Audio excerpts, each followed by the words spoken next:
નમસ્કાર વિદ્યાર્થી મિત્રો, લાસ્ટ ટાઈમ આપણે વિદ્યુત ભારિત સમતલ વડે ઉદ્ભવતું વિદ્યુત ક્ષેત્ર જોયું હતું. ગાઉસના નિયમનો ઉપયોગ કરી અને વિદ્યુત ક્ષેત્રનું સૂત્ર આપણે તારવ્યું હતું. બરોબર છે. હવે એના પછીનો નેક્સ્ટ પોઈન્ટ છે કે ગોળાકાર કવચને લીધે ઉદ્ભવતું વિદ્યુત ક્ષેત્ર કઈ રીતે શોધી શકાય, અથવા તો પોલા ગોળા વડે ઉદ્ભવતું વિદ્યુત ક્ષેત્ર કઈ રીતે શોધી શકાય છે. અત્યારે હાલ પૂરતી આપણે પોલા ગોળાની વાત કરીશું. એના પછીના લેક્ચરની અંદર આપણે નક્કર ગોળા વિશે પણ વાત કરીશું. તો પોલો ગોળો કઈ રીતે વિચારી શકાય, અથવા તો ગોળાકાર કવચ ને લીધે ઉદ્ભવતું વિદ્યુત ક્ષેત્ર કઈ રીતે વિચારી શકાય, તો એના માટે આપણે એક r ત્રિજ્યાનો પોલો ગોળો વિચારવાનો છે. તો અહીંયા એક r ત્રિજ્યાનો પોલો ગોળો આપણે વિચારી લઈએ, જેના પર વિદ્યુત ભાર સમાન રીતે વિતરિત થયેલો છે. આ પોલા ગોળા પર વિદ્યુત ભાર સમાન રીતે વિતરિત થયેલો છે, અથવા તો હું એમ પણ કહી શકું કે આ ગોળાકાર કવચ પર વિદ્યુત ભાર સમાન રીતે વિતરિત થયેલો છે. ઓકે, હવે અહીંયા આગળ આપણે આ જે કવચ છે એ કવચની બહારના કોઈ બિંદુ પાસેનું વિદ્યુત ક્ષેત્ર અને કવચની અંદરના કોઈ બિંદુ પાસેનું વિદ્યુત ક્ષેત્ર શોધવાના છે. બરોબર છે. તો સૌપ્રથમ આપણે કવચની બહારના કોઈ બિંદુ પાસેનું વિદ્યુત ક્ષેત્ર શોધવાનો પ્રયત્ન કરીશું. તો આપણે એવું વિચારીએ કે ધારો કે કવચની બહારના કોઈ બિંદુ પાસે P બિંદુ આવેલું છે, જે કેન્દ્રથી r જેટલા અંતરે રહેલ છે. r જેટલા અંતરે સપોઝ P બિંદુ પાસે કોઈ બિંદુ આવેલું છે, જે આગળ આપણે વિદ્યુત ક્ષેત્ર શોધવાનું છે. આપણે શું વિચારેલું છે કે કવચના કેન્દ્રથી કેટલા અંતરે, r અંતરે કવચની બહારનું કોઈ બિંદુ P, એ P બિંદુ પાસેનું વિદ્યુત ક્ષેત્ર આપણે શોધવા જઈ રહ્યા છીએ. તો આ બહારના બિંદુ પાસેનું વિદ્યુત ક્ષેત્ર કઈ રીતે શોધી શકાય, તો અહીંયા પણ આપણે ગાઉસના નિયમનો જ ઉપયોગ કરવાના છે. તો શું કરીશું, તો આપણે સૌપ્રથમ યાદ કરો કે આપણે પ્રોસિજર શું હતી. સૌપ્રથમ આપણે ગાઉસિયન પૃષ્ઠ વિચારતા હતા. તો અહીંયા પણ વિચારી લઈએ કે P બિંદુમાંથી પસાર થતું એક ગાઉસિયન પૃષ્ઠ વિચારીએ તો r ત્રિજ્યાનો એક બીજો ગોળો વિચારી શકાય, જે કે આ રીતે હશે. બરોબર છે. તો આ જે આપણે દોરેલું છે એ r ત્રિજ્યાનો જે ગોળો દોરેલો છે, વર્તુળાકાર કવચ જે દોરેલી છે, એ ગાઉસિયન પૃષ્ઠ છે. બરોબર છે. આ ગાઉસિયન પૃષ્ઠ વડે ઘેરાયેલો વિદ્યુત ભાર કેવો હોય, તો એ કેટલો કહી શકાય, તો સાહેબ આ ગોળા પરનો જેટલો પણ વિદ્યુત ભાર હશે એ બધો વિદ્યુત ભાર આની અંદર સમાઈ જાય છે. તો અહીંયા આગળ સૌપ્રથમ પહેલો પોઈન્ટ આપણે એ જ લખીએ કે બહારના બિંદુ માટે આપણે વિચારીશું. તો અહીંયા આગળ આપણે શું વિચારેલું છે, તો અહીં r ત્રિજ્યાનું ગાઉસિયન પૃષ્ઠ, r ત્રિજ્યાનું ગાઉસિયન પૃષ્ઠ વિચારેલ છે. પહેલું કામ આપણે શું કરેલું છે, તો r ત્રિજ્યાનું એક ગાઉસિયન પૃષ્ઠ વિચારેલું છે. દેખાય છે ને? બરોબર છે. ઓકે, હવે આ ગાઉસિયન પૃષ્ઠ વડે ઘેરાયેલો વિદ્યુત ભાર કેવો હોય, ગાઉસિયન પૃષ્ઠ વડે ઘેરાયેલો વિદ્યુત ભાર q બરાબર જો આપણે કહેવું હોય તો q બરાબર શું થાય, સિગ્મા ઇન્ટુ a. કારણ કે આ જે વિદ્યુત ભાર પથરાયેલો છે એના માટેની પૃષ્ઠ ઘનતા કેવી હોય, તો સિગ્મા બરાબર શું થાય, q upon a. તો આ ગાઉસિયન પૃષ્ઠ વડે ઘેરાયેલો વિદ્યુત ભાર q બરાબર શું થઈ જાય, સિગ્મા ઇન્ટુ a. ઓકે, હવે જરા તમે કહી શકશો કે ઘેરાયેલો વિદ્યુત ભાર q બરાબર સિગ્મા ઇન્ટુ a બરાબર શું લખીશું, તો આ ગાઉસિયન પૃષ્ઠ વડે કેટલો વિદ્યુત ભાર ઘેરાયેલો છે, જરા વિચારજો. આની અંદર ઘણા બધા લોકો ભૂલ કરી બેસે કે અહીંયા આગળ આ જે ગાઉસિયન પૃષ્ઠ છે એના વડે ઘેરાયેલો વિદ્યુત ભાર આ બધો આવી જશે. વિદ્યુત ભાર કેટલા સુધી છે, અહીંયા સુધી જ છે. અહીંયા સુધી જ છે ને, કેટલી ત્રિજ્યા, કેપિટલ R. બરોબર છે.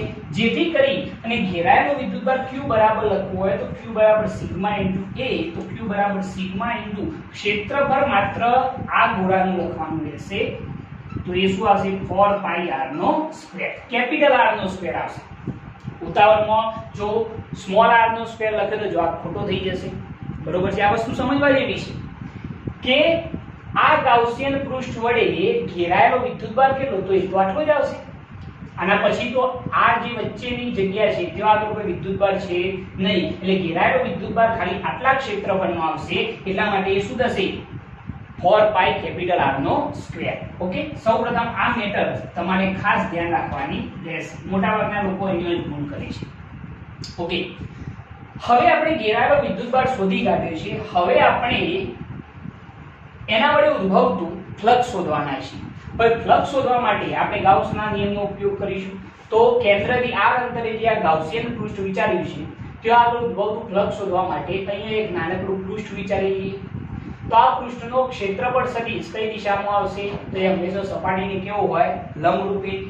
બરોબર છે, એટલે આ દિશામાં થઈ જાય. વિદ્યુત ક્ષેત્ર હંમેશા ત્રિજ્યાવર્તી દિશામાં, એટલે એ પણ એના એ દિશામાં થઈ જશે. બરોબર છે. ધ્યાન રાખજો આ વસ્તુ કે અહીંયા આગળ ગાઉસિયન પૃષ્ઠ પર આપણે એક નાનકડો પૃષ્ઠખંડ વિચારેલો છે જેનો ક્ષેત્રફળ સદિશ અહીંયા આગળ dA સદિશ છે અને વિદ્યુત ક્ષેત્ર પણ ત્રિજ્યાવર્તી દિશામાં જ હોય. ત્રિજ્યાવર્તી દિશામાં હોય એટલે એ પણ એના એ દિશામાં આવશે. તો બંને વચ્ચેનો ખૂણો કેટલો થયો? તો તમે કહેશો સાહેબ થીટા બરાબર 0 ડિગ્રી. તો અહીંયા આગળ ઉદ્ભવતું ફ્લક્સ કેવું હોય? તો ફ્લક્સ phi બરાબર સંકલનમાં E સદિશ ઇન્ટુ આપણે શું લખતા હતા? dA સદિશ. યાદ છે ગાઉસનો નિયમ? ગાઉસનો નિયમ આપણે શું લખતા હતા? ગાઉસ લો શું હતું? તો ફ્લક્સ phi બરાબર બંધ સંકલનમાં E સદિશ ઇન્ટુ dA સદિશ is equal to sigma q by epsilon naught. બરોબર છે. આ બંનેનો મતલબ એક જ છે.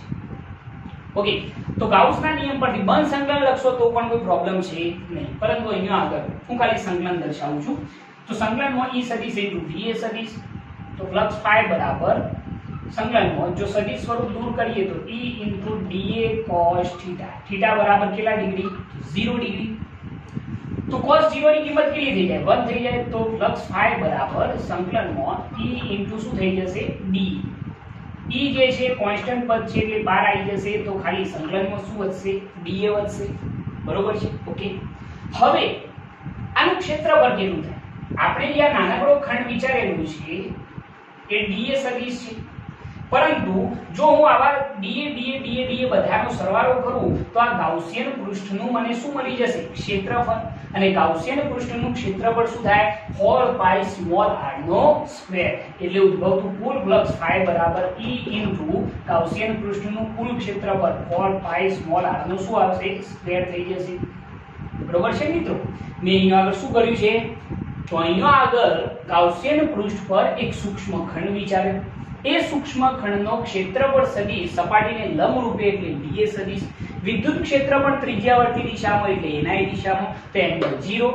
ગાઉસના નિયમ મુજબ ફ્લક્સ phi બરાબર સંકલનમાં E સદિશ ઇન્ટુ dA સદિશ. જો અહીંયા આગળ સદિશ સ્વરૂપ દૂર કરીએ તો E into dA cos theta. Theta બરાબર 0 ડિગ્રી છે. cos 0 ની કિંમત 1. E અચળ પદ છે એટલે બહાર નીકળી. તો સંકલનમાં ખાલી શું હતું? dA.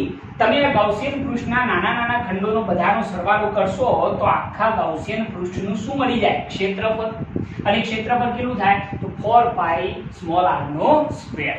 Okay, okay. હવે જોઈએ કે કુલ ફ્લક્સ શોધ્યા પછી આપણે વિદ્યુત ક્ષેત્ર શોધવાનું છે. તો ગાઉસના નિયમનો એક વાર ફરીથી ઉપયોગ કરીશું. તો ગાઉસના નિયમ પરથી જો આપણે કહેવું હોય તો ગાઉસનો નિયમ શું હતો? ફ્લક્સ phi બરાબર q upon epsilon naught. Okay, તો ચલો ફ્લક્સ કેટલું શોધાયું છે? તો આપણને ખબર છે. તો E ઇન્ટુ શું આવશે? 4 પાઈ સ્મોલ r નો સ્ક્વેર ઇઝ ઇક્વલ ટુ ઘેરાયેલો વિદ્યુતભાર q બરાબર કેટલો આવશે? જે અહીંયા આગળ મેં પહેલા શોધેલો છે. તો sigma into 4 pi capital R નો સ્ક્વેર. આના ઉપરથી અપન શું આવશે? Epsilon not. ઓકે, ચલો બંને બાજુથી 4 પાઈ કેન્સલ આઉટ. તો વિદ્યુત ક્ષેત્ર E બરાબર સૂત્ર મળશે આપણને સિગ્મા ઇન્ટુ r નો સ્ક્વેર અપન આ સ્મોલ r નો સ્ક્વેર બરાબર આ બાજુ એટલે છેદમાં આવી જશે. તો એપ્સિલોન 0 ઇન્ટુ સ્મોલ r નો સ્ક્વેર. તો આ વિદ્યુત ક્ષેત્ર થઈ ગયું. ઓકે, હવે અહીંયા આગળ જો લખવું હોય તો સિગ્મા બરાબર આપણે જાણીએ છીએ કે q અપન શું લખાય? a. તો જરા જોજો કે વિદ્યુત ક્ષેત્ર E બરાબર સિગ્માની જગ્યાએ શું લખીએ? તો q અપન a. બાકીનો બધો પદ એમના એમ રહેશે. તો કેપિટલ R નો સ્ક્વેર અપન શું આવશે? એપ્સિલોન 0 ઇન્ટુ સ્મોલ r નો સ્ક્વેર. બરોબર છે? ઓકે, હવે આ ક્ષેત્રફળ કેટલું લખાય? તો આપણે જાણીએ છીએ કે આ જે ક્ષેત્રફળ છે એ કોનું આવશે? તો ઘેરાયેલા વિદ્યુતભાર પરથી આપણે લખીએ તો આ જે કવચ છે એનું ક્ષેત્રફળ શું થઈ જાય 4 પાઈ કેપિટલ R નો સ્ક્વેર.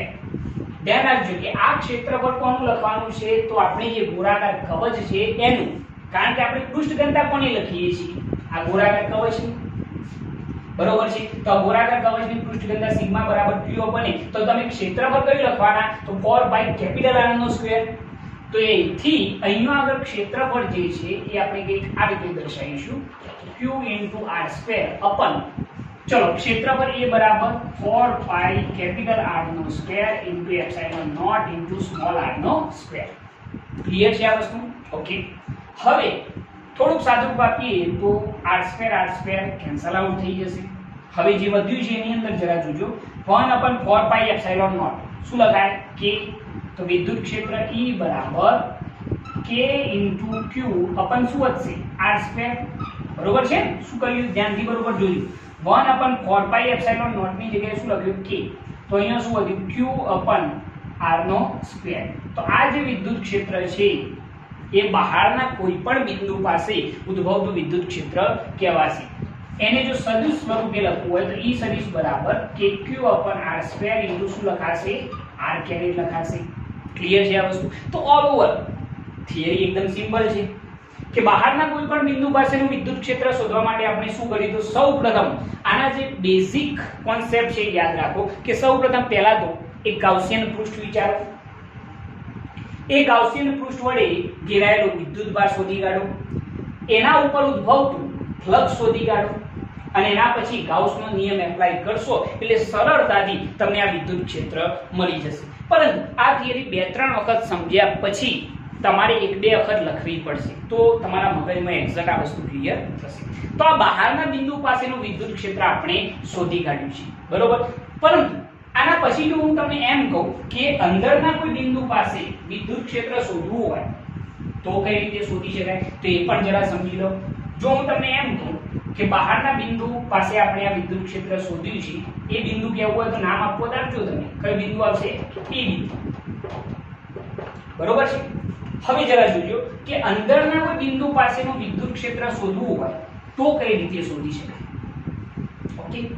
હવે અંદરના બિંદુ માટે પ્રોસિજર એના એ વિચારવાની છે, કોઈ નવી વાત કરવાની નથી.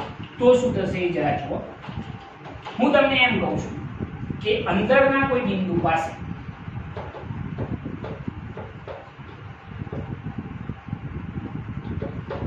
P' માટે, ઓકે. હવે જરા જુઓ, આપણે આ જે કવચ વિચારેલી છે એની અંદરના કોઈ બિંદુ પાસેનું વિદ્યુત ક્ષેત્ર શોધવું હોય તો આપણે વિચારી લઈએ અંદરનું કોઈ બિંદુ જે છે એ કેન્દ્રથી r' અંતરે આવેલું છે. કેટલા અંતરે આવેલું છે? r', જેનું નામ છે P'. આ P' બિંદુ પાસેનું વિદ્યુત ક્ષેત્ર શોધવું છે તો એના માટે પ્રોસિજર એના સૌપ્રથમ આપણે શું વિચારીશું ગાઉસિયન પૃષ્ઠ. તો r' ત્રિજ્યાનું એક શું વિચારી લઈએ ગાઉસિયન પૃષ્ઠ, બરોબર છે. આ ગાઉસિયન પૃષ્ઠ છે તો સૌપ્રથમ અહીંયા આગળ આપણે પ્રોસિજર લખીએ કે અહીં કેટલી ત્રિજ્યાનું r' ત્રિજ્યાનું શું વિચારેલું છે તો ગાઉસિયન પૃષ્ઠ વિચારેલ છે, બરોબર છે. પહેલું જ કામ આપણે આ વસ્તુ કરેલી છે. ઓકે. હવે હું તમને એમ પૂછું કે આ જે તમે અંદરના ભાગની અંદર ગાઉસિયન પૃષ્ઠ વિચારેલું છે એના વડે ઘેરાયેલો વિદ્યુતભાર કેટલો તો જરા જોઈ ગયો કે વિદ્યુતભાર સાહેબ અહીં હોય છે. ગાઉસિયન પૃષ્ઠ તમે એની અંદરના વિસ્તારમાં વિચાર્યું છે તો એના વડે ઘેરાયેલો વિદ્યુતભાર વચ્ચે કોઈ દેખાય છે ના, તો ઘેરાયેલો વિદ્યુતભાર કેટલો થશે? 0. તો અહીંયા આગળ તમે એ જ વસ્તુ લખશો કે અહીં ગાઉસિયન પૃષ્ઠ વડે ઘેરાયેલ વિદ્યુતભાર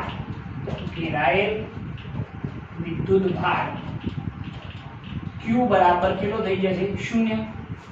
બરોબર છે.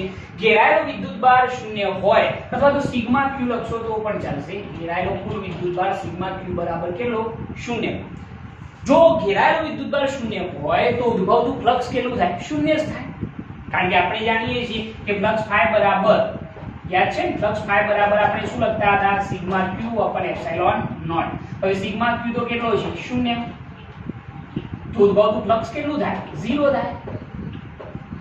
બરોબર છે, કારણ કે કોઈ વિદ્યુતભાર ઘેરાતો જ નથી, તો ઉદ્ભવતું ફ્લક્સ કેટલું થઈ ગયું? શૂન્ય થઈ ગયું.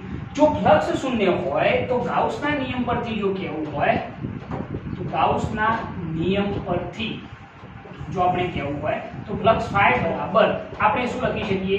E * A. બરોબર છે, શોર્ટમાં લખવું હોય તો ફ્લક્સ ફાઈ બરાબર ફાઈ કેટલું છે? શૂન્ય ઇઝ ઇક્વલ ટુ E * ક્ષેત્રફળ કેટલું થાય ગાઉસિયન પૃષ્ઠનું? તો શું થઈ જશે? 4 પાઈ r ડેશ નો સ્ક્વેર. બરોબર છે, ગાઉસિયન પૃષ્ઠ વડે P બિંદુ પાસેનું વિદ્યુત ક્ષેત્ર આપણે શોધી ગયા છીએ. બરોબર, તો એના માટેનું ક્ષેત્રફળ શું થાય? 4 પાઈ r ડેશ નો સ્ક્વેર. તો આ 4 પાઈ r ડેશ નો સ્ક્વેર બરાબર ની આ બાજુ કયો આવશે? છેદમાં, એટલે શૂન્યના છેદમાં જાય તો જવાબ શૂન્ય થઈ જાય, એટલે વિદ્યુત ક્ષેત્ર E બરાબર કેટલું? શૂન્ય થઈ ગયું. બરોબર છે, તો આના ઉપરથી એક વસ્તુની ખબર પડે છે કે અહીં ગોળાકાર કવચની અંદરના વિસ્તારમાં કોઈ પણ બિંદુ પાસે વિદ્યુત ક્ષેત્ર કેટલું હોય છે? શૂન્ય હોય છે. આ વસ્તુ યાદ રાખવા જેવી છે કે ગોળાકાર કવચની અંદરના વિસ્તારમાં વિદ્યુત ક્ષેત્ર કેટલું હોય? શૂન્ય. બહારના વિસ્તારમાં વિદ્યુત ક્ષેત્રનું સૂત્ર શું મેળવ્યું આપણે? kq/r². બરોબર છે, તો આ બે વસ્તુ આપણે ધ્યાનમાં રાખવાની રહેશે કે બહારના વિસ્તારમાં P બિંદુ પાસેનું વિદ્યુત ક્ષેત્ર કેવું હોય તો એ આપણને કેટલું મળ્યું? E બરાબર kq/ શું મળ્યું? r². બરોબર છે, અને અંદરના વિસ્તારમાં વિદ્યુત ક્ષેત્ર કેવું હોય તો એના માટે વિદ્યુત ક્ષેત્ર કેટલું મળ્યું? શૂન્ય. એ તો ઈઝીલી ખબર પડી જાય. કેમ? કારણ કે ઘેરાયેલો વિદ્યુતભાર શૂન્ય તો ઉદ્ભવતું ફ્લક્સ પણ કેટલું થઈ જાય? શૂન્ય. અને ફ્લક્સ શૂન્ય હોય તો ઉદ્ભવતું વિદ્યુત ક્ષેત્ર પણ કેટલું થઈ જાય? શૂન્ય થઈ જશે. ક્લિયર છે આ વસ્તુ? ઓકે. હવે તેના પછી જો કેવું હોય તો અહીંનો આગળ આપણે આનો આલેખ પણ દોરી શકીએ છીએ. હવે આલેખ શું દોરી શકાય એ જરા જોજો. અહીંયા હવે આલેખ દોરવો હોય આપણે તો આલેખ શું દોરવામાં આવશે? અહીંયા જોજો જરા. તો આલેખ દર્શાવવો હોય તો આલેખ આપણે કંઈક આવો દર્શાવી શકીએ છીએ. વિદ્યુત ક્ષેત્ર વિરુદ્ધ અંતરનો આલેખ. હવે જરા જોજો કે કેન્દ્રથી r અંતર સુધી બધો અંદરનો વિસ્તાર આવશે, તો અંદરના વિસ્તારમાં તો કોઈ પણ બિંદુ પાસેનું વિદ્યુત ક્ષેત્ર કેટલું? શૂન્ય રહેશે.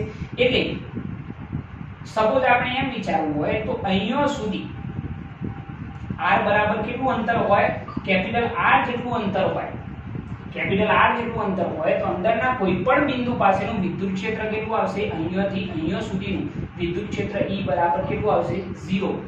કયા વિસ્તારમાં? તો ગોળાકાર કવચની અંદરના વિસ્તારમાં. બરોબર છે, એના પછી અહીંયાથી આપણે કવચની બહાર જેમ જેમ જઈએ છીએ તેમ તેમ વિદ્યુત ક્ષેત્ર કયા સૂત્ર અનુસાર ઘટતું જશે? તો E બરાબર kq/r². એટલે બહારના વિસ્તારમાં વિદ્યુત ક્ષેત્ર E ચલે છે 1/ શું આવશે? r². આ કયો વિસ્તાર આવ્યો? તો બહારનો વિસ્તાર. ખ્યાલ આવે છે આલેખની અંદર મેં શું સમજાવ્યું છે કે આ કયો વિસ્તાર છે? તો એ અંદરનો વિસ્તાર. કેટલાથી કેટલા સુધીનો? તો ગોળાના કેન્દ્રથી અહીંયા સુધી કોઈ પણ બિંદુ પાસેનો આટલો વિસ્તાર જે આવશે એ બધો અંદરનો વિસ્તાર છે. અંદરના વિસ્તારમાં વિદ્યુત ક્ષેત્ર કેટલું આવશે? શૂન્ય આવશે. તમે જો ગોળાના કવચ પરથી જેમ જેમ બહારના વિસ્તારમાં જશો તેમ તેમ વિદ્યુત ક્ષેત્ર E ચલે છે શું આવશે? 1/r². આ સૂત્ર છે એનું આપણે સાબિત કર્યું છે. હા, E બરાબર kq/r². તો વિદ્યુત ક્ષેત્ર E ચલે છે 1/ શું થઈ જાય? r². આ કોના માટે? તો બહારના વિસ્તાર માટે. તમે આલેખ પણ રજૂ કરી શકો છો. બરોબર છે, તો આ રીતે તમે ગોળાકાર કવચની બહારના વિસ્તારમાં અને ગોળાકાર કવચની અંદરના વિસ્તારમાં વિદ્યુત ક્ષેત્ર શોધી શકો છો. આ બંને સૂત્રો તમારે યાદ રાખવાના છે. જો બહારના વિસ્તારમાં હોય તો વિદ્યુત ક્ષેત્ર E બરાબર kq/r². અને જો અંદરના વિસ્તારમાં કોઈ પણ બિંદુ આપેલું હોય તો વિદ્યુત ક્ષેત્ર કેટલું થઈ જાય? શૂન્ય થઈ જાય. બરોબર છે, તો આ રીતે આ થિયરી તમે સોલ્વ કરી શકો છો. નેક્સ્ટ લેક્ચરની અંદર આપણે નક્કર ગોળાની વાત કરીશું. આ શું હતું બે? પોલો ગોળો હતો. બરોબર છે, ઓકે.